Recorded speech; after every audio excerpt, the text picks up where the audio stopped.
आपको सीधे लिए चलते हैं, रक्षा मंत्री राजनाथ सिंह बोल रहे हैं, उनको सुनते हैं।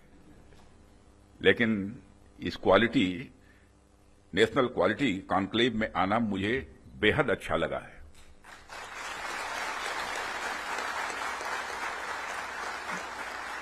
वैसे ऑर्डिनरी कॉन्क्लेव में तो हम लोग जाते रहते हैं, तो क्वालिटी कॉन्क्लेव में आने में क्या आपत्ति हो सकती है।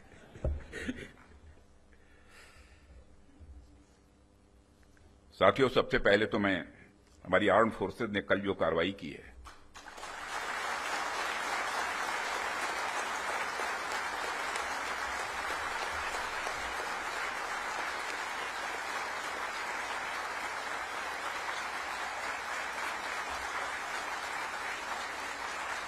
और जय हिंद जो शौर्य और पराक्रम दिखाया है, उसके लिए मैं हृदय से बधाई देता हूं। पाकिस्तान और पीओके में जिस तरह से हमारी आर्म फोर्सेस ने टेरर कैंप्स को नेस्त नाबूद किया है, वो हम सबके लिए एक गौरव का विषय है।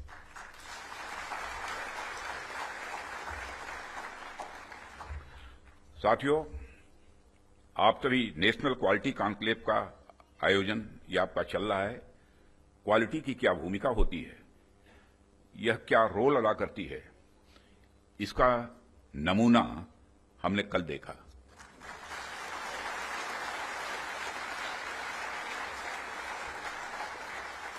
जिस प्रेसीजन के साथ यानी जिस सटीकता के साथ ऑपरेशन सिंदूर एग्जीक्यूट किया गया, वह अनइमेजिनेबल है, बहुत ही सराहनीय है।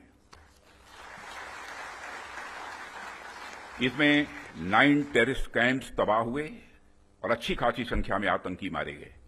जिस तरह से इस ऑपरेशन को किसी भी इनोसेंट को नुकसान पहुंचाए बिना मिनिमम कोलेटरल डैमेज के साथ अंजाम दिया गया, वह इसलिए संभव हो पाया क्योंकि हमारे formidable and professionally trained arm forces के पास इक्विपमेंट भी हाई क्वालिटी के थे। ऐसे में इस क्वालिटी कॉन्क्लेव को मैं बड़े महत्वपूर्ण कॉन्क्लेव के रूप में देखता हूं। मैं इस आयोजन के लिए डिपार्टमेंट ऑफ डिफेंस प्रोडक्शन और इनके secretary defence production Shri Sanjeev Kumar को भी हार्दिक बधाई देता हूं, और क्वालिटी एश्योरेंस ऑर्गेनाइजेशंस को भी मैं बधाई देता हूं। साथियों, अभी मैं इस कॉन्क्लेव की थीम देख रहा था, fast tracking of quality assurance through integrated approach and technology enabled processes. आपकी यह थीम मुझे बेहद अच्छी ही नहीं लगी, बल्कि दिलचस्प भी लगी, इंटरेस्टिंग लगी।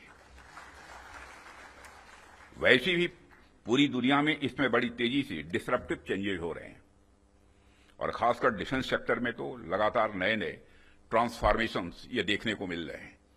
ऐसे में क्वालिटी असेसमेंट को फास्ट ट्रैक करना न सिर्फ रेलेवेंट है, बल्कि मैं समझता हूं यह समय की मांग है। उन चेंजेस को देखते हुए यह थीम अपने आप में बहुत ही रेलेवेंट हो जाती है। इतनी इंटरेस्टिंग और रेलेवेंट थीम रखने के लिए भी मैं आप सबको बधाई देता हूं। साथियों, अक्सर मुझे आर्म फोर्सेस के अलग अलग कार्यक्रमों में प्रायः जाने का अवसर मिलता है। रिसर्च एंड डेवलपमेंट ऑर्गेनाइजेशंस के इवेंट्स में जाने का भी अवसर मिलता रहता है।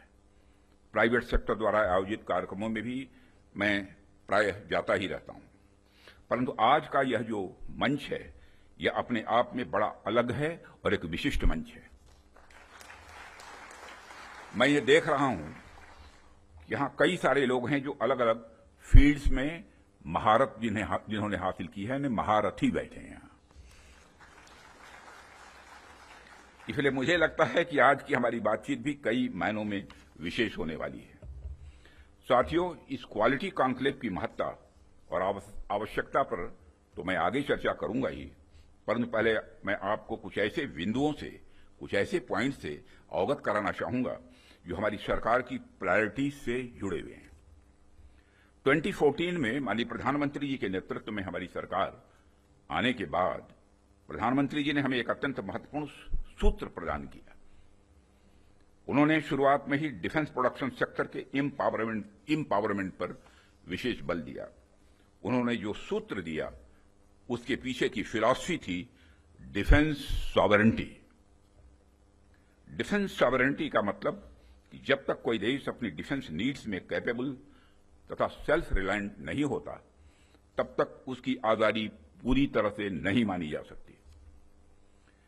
जब तक हम अपनी सुरक्षा के लिए इंपोर्ट पर डिपेंडेंट रहेंगे, तब तक कहीं न कहीं हमारी आत्मशक्ति में अधूरापन रहेगा। ये अगर हम अपने हथियार और रक्षा उपकरण विदेशों से खरीदते हैं, तो इसका मतलब है कि हम अपनी सुरक्षा को आउटसोर्स कर रहे हैं और उसे किसी और के भरोसे छोड़ रहे हैं।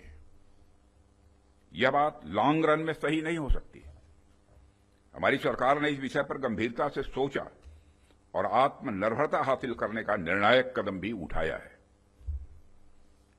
आप सब तो जानते ही हैं कि देश में पहले से ही ऑर्डिनेंस फैक्ट्रीज का एक इंडिजिनस सिस्टम रहा है और इन फैक्ट्रीज ने एक समय पर बेहतरीन काम किया और देश की सुरक्षा जरूरतों को पूरा करने में बहुत ही अहम भूमिका निभाई हुई है। इनके अलावा हमारे पास डिफेंस पीएसयूज का भी एक मजबूत इकोसिस्टम पहले से ही है। हमारी सरकार ने डिफेंस प्रोडक्शन में क्वालिटी और क्वांटिटी दोनों पर समान रूप से बल दिया है। इसी दिशा में कई क्रांतिकारी कदम उठाए गए, जिनमें से कुछ महत्वपूर्ण कदमों का उल्लेख मैं यहां करना चाहूंगा। ऑर्डिनेंस फैक्ट्रीज का कॉर्पोरेटाइजेशन उनमें से एक अत्यंत महत्वपूर्ण कदम रहा है, जिसे हमने इंश्योर किया ताकि कम समय में ही डिफेंस प्रोडक्शन में व्यापक सुधार हो सके। यहां मैं जरूर बताना चाहूंगा कि ऑर्डिनेंस फैक्ट्रीज का कॉर्पोरेटाइजेशन हमारे लिए कोई बहुत सरल प्रक्रिया नहीं थी। इसमें अनेक जटिल प्रश्न थे और चैलेंजेस भी थे, परंतु हमने इसे इसलिए लागू किया क्योंकि यह एक अर्जेंट रिफॉर्म था। अब प्रश्न उठता है कि यह अर्जेंट क्यों था। इसका एक बड़ा कारण था क्वालिटी। आप सभी स्पेशलिस्ट के समक्ष मैं यह कह सकता हूं कि सरकार ने क्वालिटी को अपना प्रायोरिटी रिफॉर्म एजेंडा बनाया है। हमने क्वालिटी इंप्रूवमेंट को ही टारगेट करते हुए ऑर्डिनेंस फैक्ट्रीज का कॉर्पोरेटाइजेशन किया। तब से लेकर आज तक डिफेंस पीएसयूज ने लगातार सुधार किया है और कॉर्पोरेटाइजेशन के पश्चात क्वालिटी प्रोडक्शन को लगातार आगे बढ़ाने का प्रयास भी किया गया है और आज ये डीपीएसयूज इंटरनेशनली कॉम्पिटिटिव हो रहे हैं। आज ये अपने रिसर्च एंड डेवलपमेंट पर भी अच्छा फोकस कर रहे हैं। आज ये ऑर्गेनाइजेशन पहले से कहीं ज्यादा वाइब्रेंट और एक्सपोर्ट ओरिएंटेड हो रहे हैं। अब बड़ा बयान रक्षा मंत्री राजनाथ सिंह का। श्वेता, बधाई दे रहे हैं सेना को और इसकी वजह भी है, जो काम कर दिखाया है सेना, नौसेना, वायुसेना ने।